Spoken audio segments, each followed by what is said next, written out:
बड़ा फैक्ट्री बन रहा है। आज देखिए गुजरात में कितना फैक्ट्री लग गया, यूपी में कितना फैक्ट्री लग गया। अब बिहार में कुछ भी फैक्ट्री नहीं है। जो फैक्ट्री था भी उसको भी हमारी सरकार ने बेचकर खा गई, जो उसको भी खत्म कर दिया गया था। कुछ इस तरह की बहुत सारी बातें है। बच्चे का एजुकेशन, महिला को क्या कहते हैं कि पेंशन 4% ब्याज का सालाना पेंशन, बुजुर्गों को 2000 रुपया पेंशन। उसके अलावा प्लानिंग जो रहा है उसको रोक देना।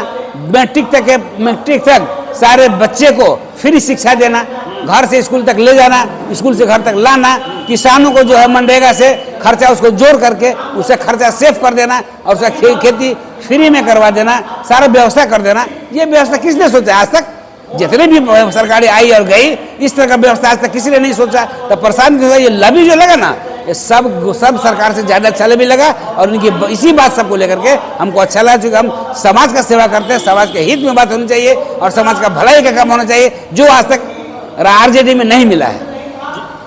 प्रशांत किशोर जी कहते हैं कि जिसकी जितनी भागीदारी उसकी इतनी जिम्मेदारी।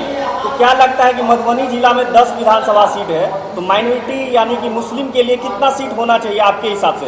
वैसे भी जनसंख्या के आधार पर 80-20 का रेशियो देखा जाता है, तो क्या कितना सीट का डिमांड रखते हैं आप? देखिए, हरलाखी से मतलब कि मधुबनी जिला से लगभग 4 सीट मुस्लिम माइनॉरिटी का बन रहा है। अब उसमें देख लीजिए सीट के शेयरिंग में 4 सीट में एक आध कम भी हो सकता है, 3 सीट तो कम से कम कंपलसरी है। दावा करते हैं कि वहाँ मिलना चाहिए। देखिए, एक तो हमारा हरलाखी तो पक्का कन्फर्म है, मधुबनी भी कन्फर्म है, बिस्पी भी कन्फर्म है, लोखा भी कन्फर्म है। ये 4 सीट तो कन्फर्म बता रहा है। अब उसमें देख लिया जाए किसके नशे में कहाँ से क्या बन पड़ता है। विधानसभा के जनता मतदाता का क्या रुझान है? बिहार बदलाव की तरफ है या क्या है?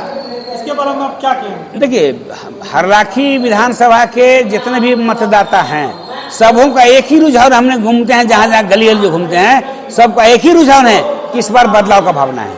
कि किसी भी तरह से हमने इतना साल देखे, किसी ने किस तरह कोई मतलब हमारा भरपाई तो छोड़िए ना, कि एक भी मुद्दा पर आज तक कोई भी बेनिफिट नहीं दिया जा रहा है, न किसान को, न बच्चे को, न बुजुर्गों को, न किसानों को। जो किसान पूरे देश के अन्नदाता हैं, सबको खाना खिलाते हैं, देते हैं। उनके भी बच्चे, उनके किसान पर भी कोई आज तक व्यवस्था नहीं किया गया है। उनका खेती कैसा होगा, खेती सूख गया, अभी मतलब सुखाड़ जा रहा है, उसका मुआवजा कैसे मिलेगा, इस सब पर बिल्कुल कोई सोचने वाला नहीं है। ये सारी चीज़ों सोचते हुए प्रशांत किशोर जी ने जो अभियान उठाए हैं, इसलिए सारा पब्लिक का एक ही रुझान है कि इस बार हमने इतना साल 70 साल से ज़्यादा हो गया अब देश को आज़ाद हुए, तब अभी तक भी जनता गिरफ्तार है। जनता भी आज़ाद नहीं, समाज आज़ाद नहीं है। इसलिए जो चाहिए, मतलब सरकार का मतलब होता है बच्चे, मतलब कि मतदाताओं का जितने भी यहाँ के सामाजिक स्थिति में है उनका देखभाल होना चाहिए। तो इस तरह की बात तो होती नहीं है। सब अपने रोटी सेकने के लिए, कभी देख रहे हैं देश में कई तरह की बात आ रही है सामने में, कभी हिंदू मुस्लिम, कभी मंदिर मस्जिद बना कर जैसे कि हमने देश को बर्बाद किए हुए हैं। आप बने हैं, राजा बने हैं, आप मालिक बने हैं, तो सारे मतदाता का मालिक बने हैं। सबों के हित में सोचना चाहिए। तो ये आप अपना परिचय दीजिए और अपने क्षेत्रवासियों से क्या अपील करना चाहेंगे हमारे चैनल के? देखिए, हम अपने क्षेत्रवासियों से ये अपील करना चाहेंगे कि जिस तरह का मन भावना बनाए हुए हैं कि इस बार बदलाव करेंगे, तो सारे मतदाताओं से हमारा अपील है कि एक बार आप सारे मत जरूर, जिस तरह का आपका भावना है, मिलकर एक बार मौका दीजिए और एक बार जो है कि जन स्वराज की सरकार बनाइए।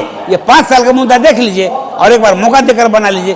बन गया तो ये 5 मुद्दा सर में जन स्वराज की पार्टी जो रखी है हमारे प्रशांत किशोर जी ने, वो पूरा करके दिखला देंगे। तो एक बार मौका दीजिए, फिर करके दिखला देते हैं। मेरा नाम मोहम्मद मुस्तफा, जन स्वराज नेता हरलाखी।